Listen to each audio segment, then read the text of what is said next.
Hello दोस्तों, आज हम लोग आगे प्रोसीड करेंगे जो कि हम पढ़ चुके थे पहले से। और जो मेरी पुरानी वीडियोस हैं, 2 वीडियोस, उसका डिस्क्रिप्शन में मैंने लिंक दे रखा है, आप प्लीज पहले जाके उनको देखें तो आज की बातें आपको समझ में आएंगी। चलिए सबसे पहले स्टार्ट करते हैं। तो हम सबसे पहले आज की डेट डालते हैं। तो आज की डेट कितनी है? आज डेट है 16/04/2020। तो इसको हम केमिस्ट्री में अगर लिखना चाहें तो 16 किसका एटॉमिक नंबर होता है? 16 एटॉमिक नंबर होता है सल्फर का। और 04 मैंने कहा था पूरे महीने यही चलेगा बेरिलियम, और पूरे साल यही चलेगा कैल्शियम। तो आज की डेट हो गई। चलिए अब स्टार्ट करते हैं। और आज का हमारा टॉपिक है, 2 टॉपिक्स को हम डिस्कस करने वाले हैं आज अच्छे से। एक तो basic of nucleus, basic of nucleus को हम डिस्कस करेंगे, और कुछ बॉन्ड्स की नॉलेज लेंगे 9th और 10th लेवल की ही बॉन्ड, ठीक है, बॉन्ड्स की, bonds and types of bond की नॉलेज लेंगे हम लोग, ठीक है। चलिए तो शुरू करते हैं।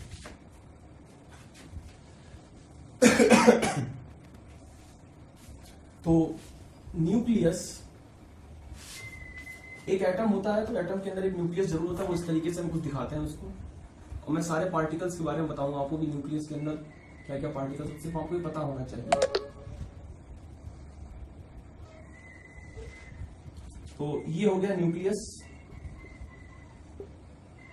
ये शेल्स हैं इसकी। सबसे पहले आती है के शेल,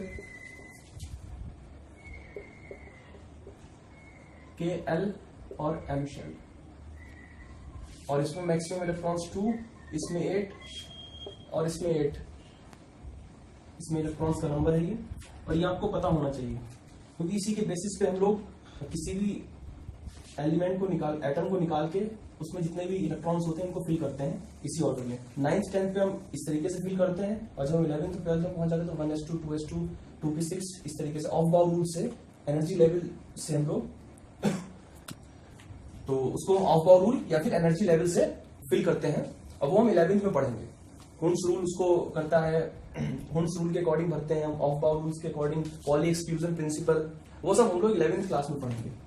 बट यहाँ पे आपको बस इतना पता होना चाहिए, न्यूक्लियस और ये जो पूरा एटम होता है, उस एटम में क्या क्या होता है?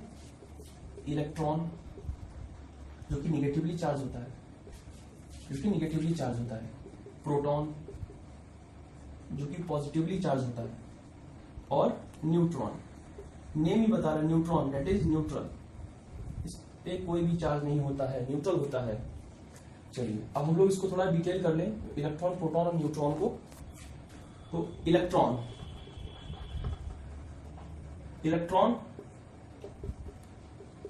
Proton and neutron. आप लोगों को मिनिमम ये बातें पता होना चाहिए कि इलेक्ट्रॉन किसने इन्वेंट किया? जे थॉमसन ने। और प्रोटॉन रदरफोर्ड ने। और न्यूट्रॉन जेम्स चैडविक।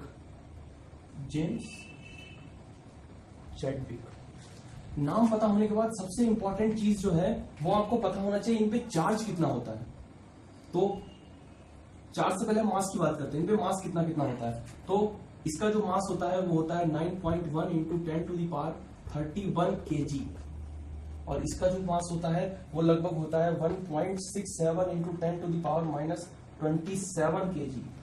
और इसका जो मास होता है वो भी लगभग इसी के बराबर होता है, प्रोटॉन के बराबर ही, बट प्रोटॉन का कुछ थोड़ा ज्यादा होता है न्यूट्रॉन से, इतने केजी। और हम इसको ये भी बोल देते हैं कि इक्विवेलेंट होता है 1 AMU। AMU is the atomic mass unit, AMU is the atomic mass unit.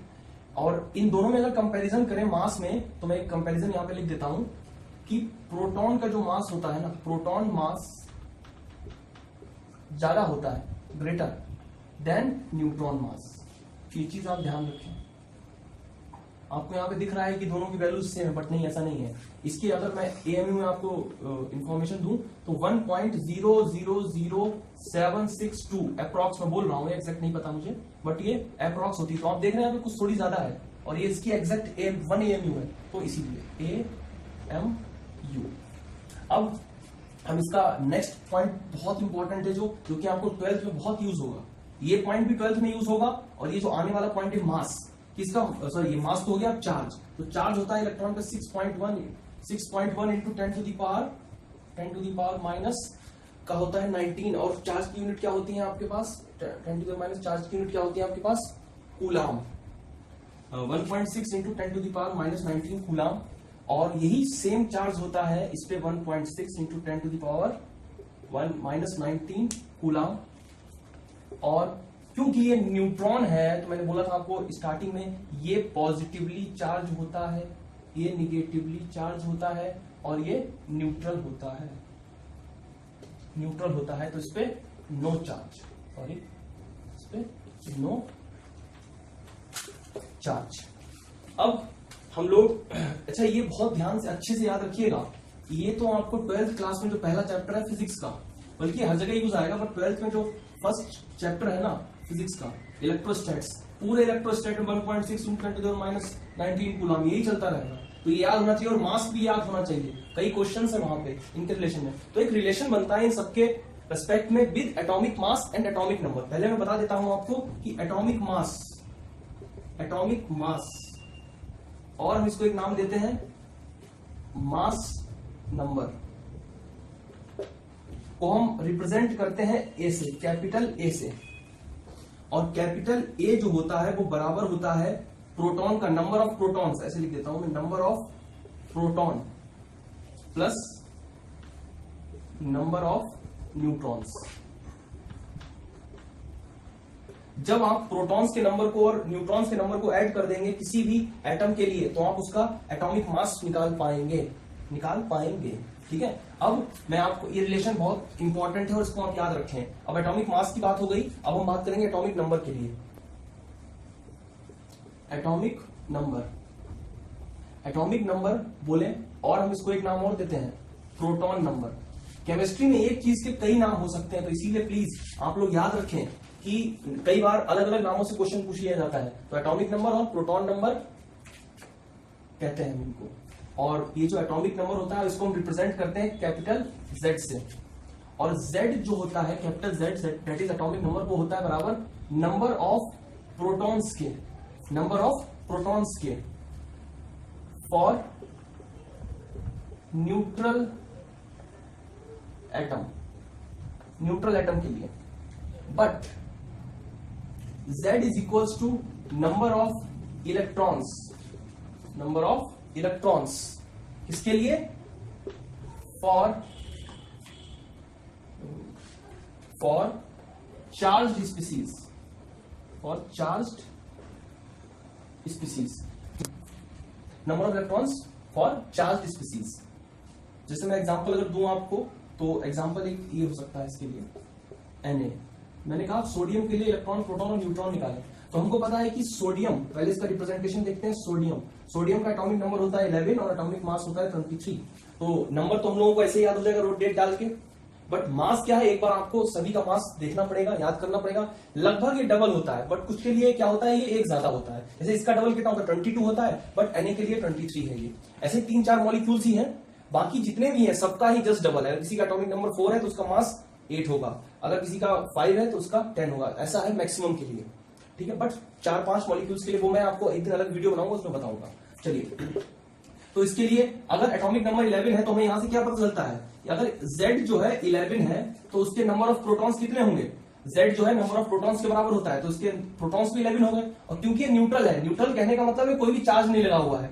अगर मैं बोलो, अगर ऐसे बोलता Na पॉजिटिव है, मतलब एक चार्ज लगा हुआ है पॉजिटिव का, ठीक है, तो ये चार्ज स्पीसीज हो जाती है, तो इसके लिए अलग होता, तो मैं इसको बताऊंगा अभी। देखिए 11 हो गया, ठीक है, तो एटॉमिक नंबर 11 है, तो प्रोटॉन का नंबर, तो नंबर ऑफ प्रोटॉन्स कितना होगा, नंबर ऑफ प्रोटॉन्स कितना होगा, 11 होगा इसके लिए। ठीक है, तो प्रोटॉन्स हमने निकाल लिए। अब हमको निकालना है इसके लिए इलेक्ट्रॉन्स। ठीक है, क्योंकि ये न्यूट्रल स्पीसीज है, because it is a neutral species, neutral atom, sorry, therefore proton number of proton is equals to number of electrons. Therefore number of protons कितने दे हमने निकाले यहां से 11, तो 11 और नंबर ऑफ इलेक्ट्रॉन्स भी कितने होंगे 11। तो यहां पे हमको क्या पता चल गया कि प्रोटॉन्स कितने हैं 11, इलेक्ट्रॉन्स कितने हैं 11। अब बचा क्या है, न्यूट्रॉन्स निकालना है हमको। तो बस तो हमने अभी एक फॉर्मूला पढ़ा था कि atomic mass is equals to number of protons plus number of neutrons. तो हमको प्रोटॉन पता है यहाँ पे कितने 11, एटॉमिक मास हमको पता है 23 है इसका। बस अब हम यहाँ से क्या न्यूट्रॉन निकाल लेंगे। तो न्यूट्रॉन इज इक्वल्स टू क्या हो जाएगा आपके पास 23 माइनस का 11, that comes out to be 12। तो हमारे पास न्यूट्रॉन्स कितने हो गए यहाँ पे, न्यूट्रॉन्स हमारे पास 12 हो गए इसके लिए। ठीक है, चलिए नेक्स्ट एग्जांपल अगर लेते हैं हम लोग। अगर मैं ले लूं इससे Na पॉजिटिव। अच्छा एक चीज याद रखिएगा, अगर किसी के ऊपर पॉजिटिव चार्ज है तो उस पर एक इलेक्ट्रॉन कम हुआ है। मान अगर पहले हमने क्या निकाला था, पिछले क्वेश्चन में हमारे पास प्रोटॉन कितने निकले थे 11, इलेक्ट्रॉन्स कितने निकले थे 11।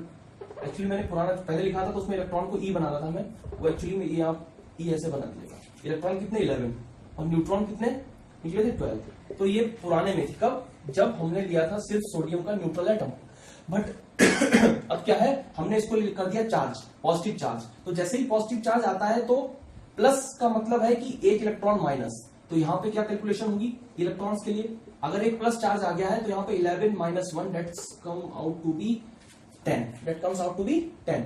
तो यहाँ पे इलेक्ट्रॉन का नंबर 10 है, बट प्रोटॉन का नंबर कभी भी डिस्टर्ब नहीं होता है। अगर पहले क्योंकि प्रोटॉन क्या है, proton is equals to atomic number, और एटॉमिक नंबर 11 है तो नंबर ऑफ प्रोटॉन्स भी 11 होगा। तो यहाँ पे हमें इलेक्ट्रॉन भी पता चल गया, प्रोटॉन भी पता चल गया। अब हमको न्यूट्रॉन निकालना है, तो न्यूट्रॉन निकालने के लिए हमारे पास क्या है रिलेशन, वही रिलेशन है atomic mass is equals to proton plus neutron. Atomic mass कितना है 23 और प्रोटॉन कितने हमारे पास 11, न्यूट्रॉन्स हमको निकालने हैं। तो न्यूट्रॉन्स इज इक्वल्स टू क्या हो जाएगा 23 minus 11, that comes out to be 12। तो न्यूट्रॉन्स भी वही सेम रहेंगे हमारे पास। ठीक है, तो हम यहाँ पे लिख सकते हैं न्यूट्रॉन्स 12 होगा हमारे पास।